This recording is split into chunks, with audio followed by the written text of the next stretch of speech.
You're watching The Big Day of TV, and I'm Christina Marie, your host. I am sitting here with Lyndsay Burch of Sofia, home of the B Street Theater.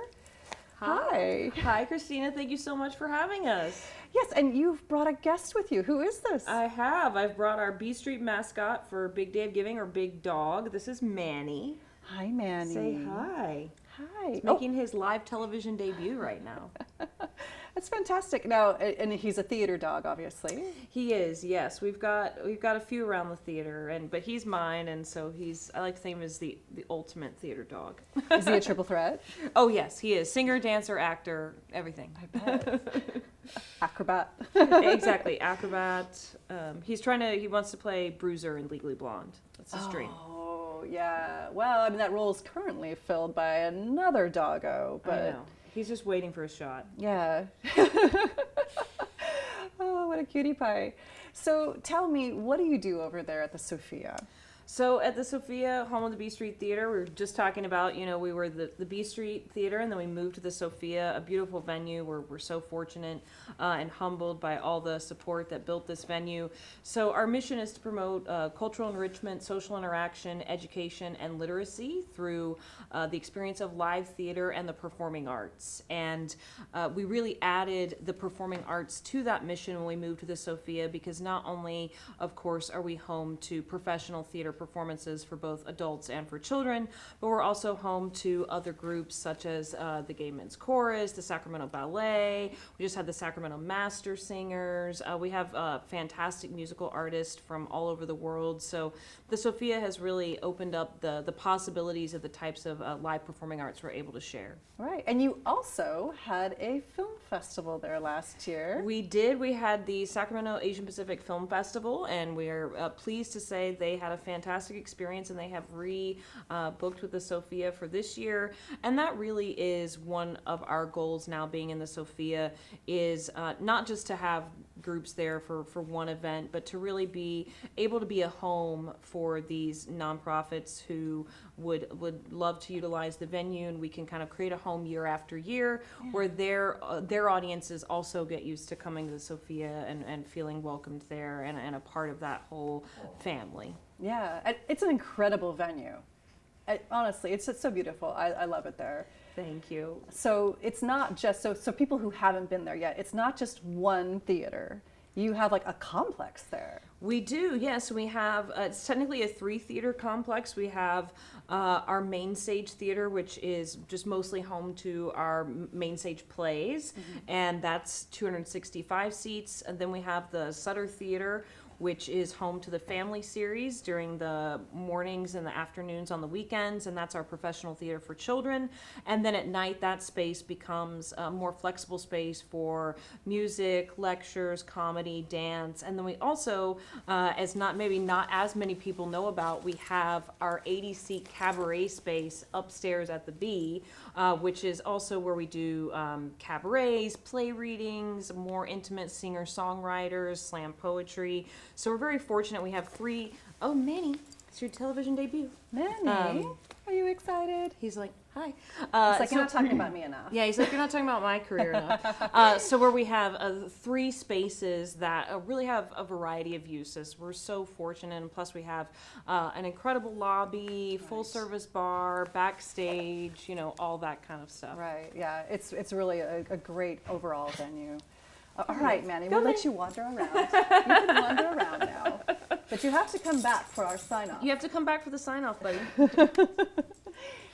So what would you consider your signature program there?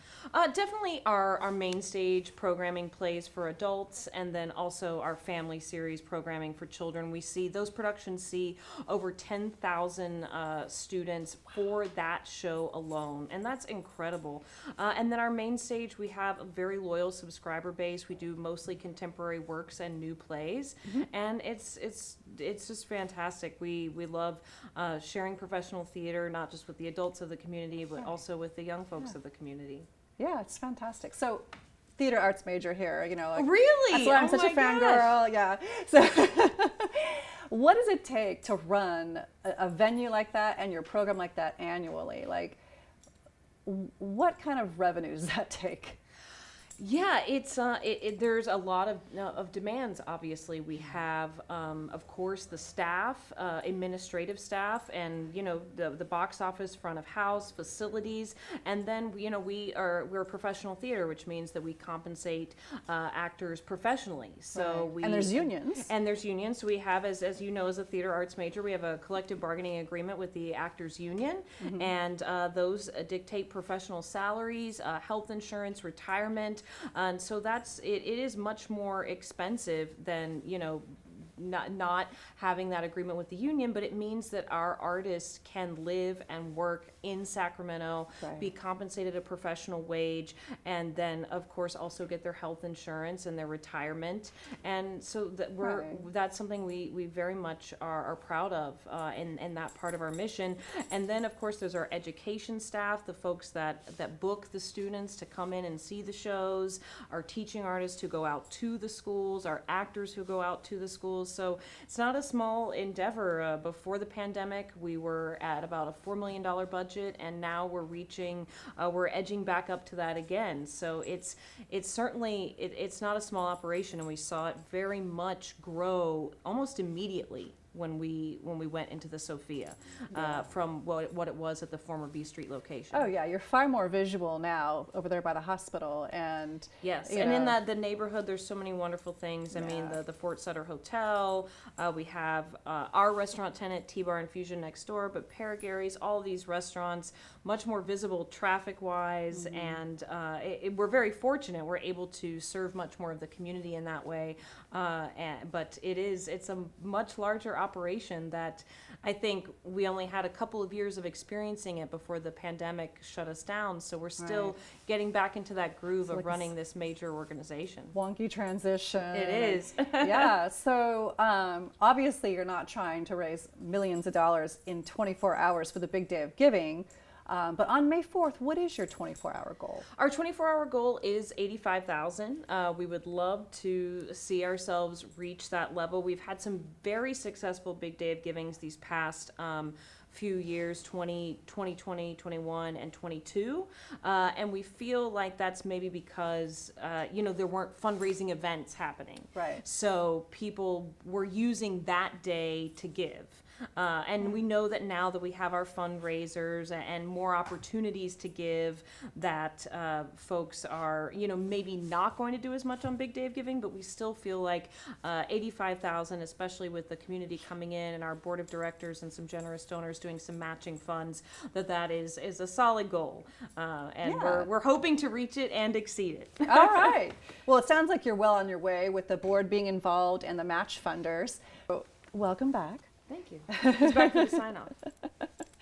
So for those of you at home who don't know what a match funder is, those are businesses and individuals in the community that are coming together with the partners of Big Day of Giving, and they're matching donations. Some are dollar for dollar, some are percentage matches, but that's what makes the Big Day of Giving so much more of a giving frenzy, is that when you donate on that day, your donation goes a lot farther and it's matched, and you can win prizes if you hit certain targets. Exactly, yeah, there's prizes for board giving, there's prizes for hourly giving, there's prizes for community partnerships, so it's really a fantastic thing that the Regional Foundation does, because it allows us all, there's something, this is what we believe in theater, right? Is there something behind a collective experience that has another level of power and meaning? And I think that's what Big Day of Giving does, is it creates that collective experience for the whole community to come out and give in one concentrated period of time when they know there's matching funds and support, and a little friendly competition and all that sort of stuff. And collaboration. And all the stuff that makes Big Day of Giving a lot of fun. So, and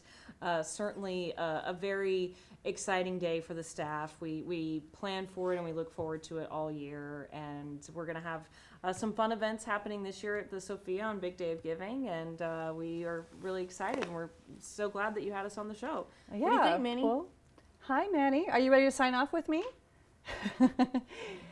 Yeah? He's like, yeah. So yeah, we love the Big Day of Giving. We love the collaboration, and thank you for being on the Big Day of TV. Of course. Thank you for having me, and this is so fantastic that you're profiling the nonprofits, because now more than ever, so many nonprofit organizations need support as they're rebuilding from, maybe being shut down or at a lesser capacity. Right. So this big day of giving is very important, and I really hope and also know that the community will come out to support. Thank you so much for being on the show today. And for those of you watching at home, to learn more about the Big Day of Giving, there's information at bigdayofgiving.org.